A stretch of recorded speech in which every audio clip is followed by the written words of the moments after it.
I'm outside on what is a very lovely day right now, but I'm going to make an unusual choice. On this very lovely day, actually it's evening, what is it, 7:30 p.m.? Middle of summer, quite nice. Hopefully they've emptied my garbage and I can take it in by now. I am going to go inside and make a homebrew.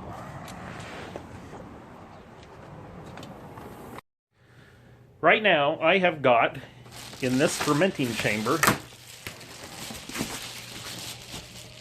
Oh, what's that? Computer experts are warning that a dangerous new cyberworm that works late at night could cost consumers billions of dollars. Tech Trends reporter Jeff Tate has more. Thanks, Anna. It's spreading like wildfire. The 2 a.m. worm collects personal credit card information, then visits retail sites, usually between the hours of 2 and 5 a.m. The worm leaves no trace of its existence, aside from the occasional wine-colored stains on a user's keyboard. That's right. The 2 a.m. worm got me. As I was saying, in my fermenting chamber, I have... Oh, it's the Belgian Saison. But the point is, there's 5 gallons in there. Down here in the basement, where I rely on the cool basement temperatures to keep it cold, I have a wheat beer. And this is what I will be filling up tonight. A 6.5 gallon, as of yet unopened, Big Mouth Bubbler. And in the kitchen right now, inside my kegerator, I have just one keg and it is not hooked up. Because I am letting the beer that is in that keg condition. I want it conditioned at least 2 weeks before I start drinking it. Ideally, it would be conditioned 4 weeks. Here is the empty keg that I'm cleaning right now. It's got cleaner in it, which I will be filling up tomorrow.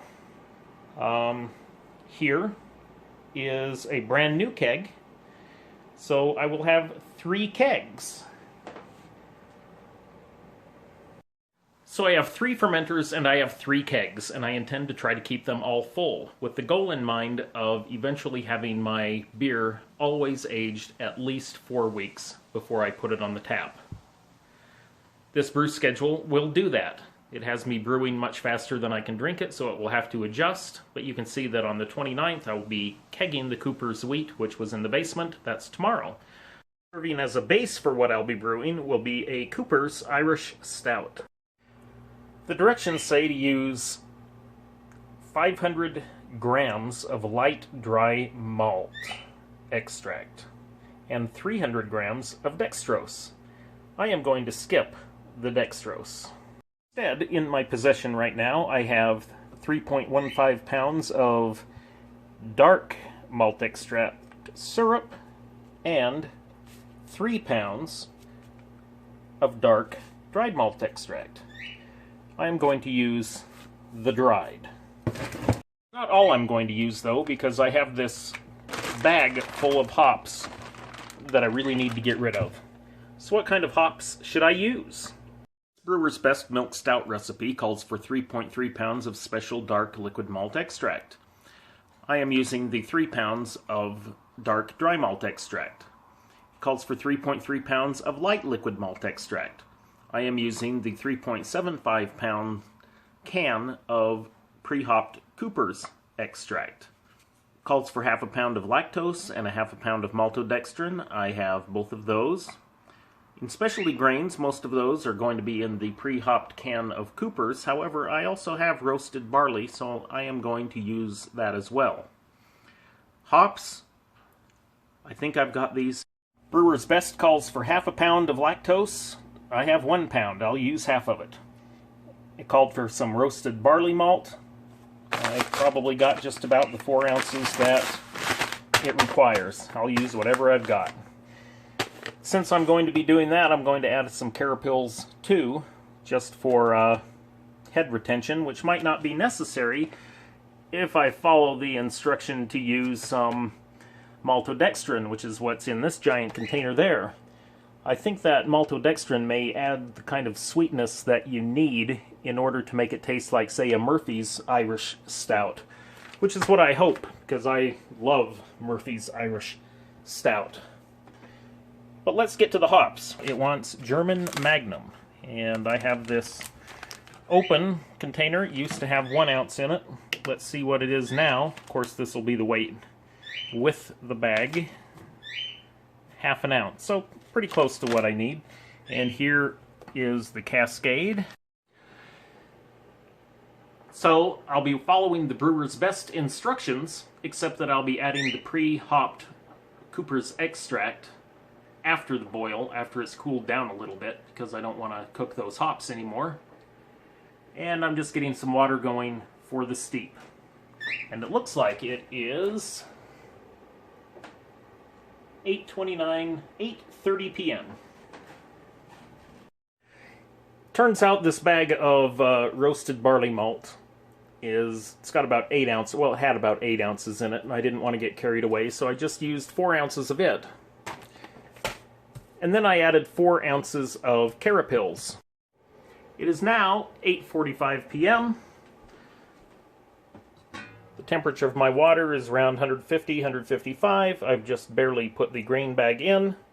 And now, according to the brewer's best instructions, I set the timer for 20 minutes. And of course, while I wait, or maltodextrin. The maltodextrin and the lactose, they are not fermentable for the kind of yeast that you make beer with, so that means there's a pound of unfermented sugars in the 5 gallons of beer at the end, which I hope is going to make it taste something like Murphy's. I've still got 35 minutes left for this to boil before I put in the final hops for 10 minutes, so I'm going to tell you a sad story about my starter. What's the sad story? So I had it on my stir plate, or my stir machine, whatever, that'll stir it. And I left it on there for about a day and a half. And what didn't occur to me is that upstairs, with the air conditioner off, that it would get awfully warm up here. And it got up into the 80s. What's more, this stir plate actually gets a little bit warm. This thing. So this starter got pretty warm, and you don't want beer fermenting warm. I don't think that's affecting the yeast in any negative way, but I think it probably imparted some significant off flavors into this beer that's above it. So I will be pouring out most of that beer and then turning the stir plate on to get all this yeast that's on the bottom stirred up into whatever little bit of beer is left in there, and that will be my starter. And inside my fridge here, I should show you, right there is a 3-gallon container, it's missing a little from the top, of water, very highly filtered water. And all around the edges is ice because I've had it in the freezer. There's probably 2.5 gallons of water in there, which is at 0 degrees. I will be using that to dilute down my wort. So let's do a quick calculation. I'm going to have 2.5 gallons times 0 degrees plus 2.5 gallons. I'm going to have to raise the amount that's in that container up to 2.5 gallons. But 2.5 gallons times x degrees, 2.5x. Add that together, and I want 5 gallons at, in order to pitch the yeast, 20 degrees. This is Celsius. So, what we have here is 0 degrees plus 2.5x equals 100 degrees. So, x is equal to 100 degrees divided by 2.5, which is equal to 40 degrees.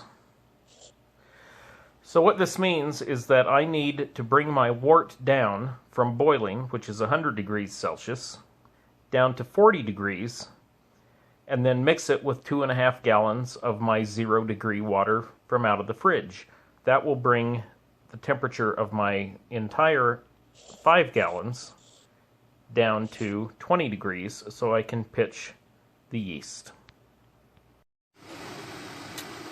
Now, in order to bring this up to 2.5 gallons, I've got to got the hood in the way, trying to get this thing here. You can see how it's not up to 4 inches.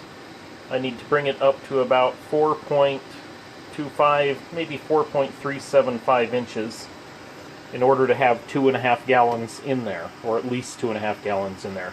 There's 9 minutes 47 seconds left because I have added half an ounce of Cascade to my hop sack, which is in the boil, and it is now 10:28 p.m. This sure does take a while. It is now 10:45, and I took the wort off of the burner and I removed the hop sack, and then it occurred to me that I had not ever put in a whirfloc tablet. So I put in a whirfloc tablet. It has, well, it's dissolving over there in the corner. You can kind of see it. I'll give it a minute to sort of disappear. But then there's something else that I do that's a little bit strange compared to other people. I oxygenate my water, not the wort. So, as you can see, there's an air stone in there, and there is the oxygen from the oxygen tank from Home Depot, using this oxygenation kit, which I received from Northern Brewer. I am about to put the wort chiller in there once the whirfloc tablet has finished dissolving, and then I will cool it down to 40 degrees. But I still have the Cooper's extract to add in, and although it's in warm water, that's just kind of warming up around the outside, and it's probably only 25 degrees tops, so when I mix it in, it's going to drop the temperature some. I do not like this big mouth bubbler, because I realized something as I was putting it into this box. There is no spigot on it. You have to get the beer out through the top. Now, I've got one of those siphon pump things that I used once and swore I'd never use again because it leaks air around the edges of it. Maybe I just didn't get it wet when I should have, or something. I don't know how to use it in a way that it doesn't introduce oxygen. So, I don't know. I really hate this. I have this big mouth bubbler because there was a special at Northern Brewer where it was buy a beer kit and get a free big mouth bubbler. So I thought, heck yeah, I've got one. I love it. It's awesome. I'll just take another one. And they send me this thing without a freaking spigot on it. So I've sanitized the heck out of this thing with Star San, and I'll be using it to fill that up. Not the good way to do things. But here is my starter, after I've poured off all of the perhaps off-flavored beer that was on top. Actually, it's not off-flavored. I put it into this. It was a frozen mug, and I've been drinking it, and it actually tastes quite good. So I may not throw that stuff away anymore. Okay, I think that this infrared thermometer at these temperatures is fairly accurate. There's no vapor coming off of the top to interfere with readings. Let's just see what it says. That's good. 19.7, about what I wanted. Let's take a look at the temperature of the yeast. Oh, it's a little high. So what I'm going to do is put the yeast in the fridge for just a short amount of time to get it down below the temperature of the wort. Okay, it's been a short while. What I care about the most isn't the exact temperature. Let's see what this says, 22.2. But rather that the yeast I pitch is at a lower temperature. 21.6. Well, that does it. I have pitched the yeast. And I have filled the airlock with Star San. It should be going pretty good by tomorrow. I tasted the sample that I used for the specific gravity, which came out at 1.062. My first thought at reading that was, oops.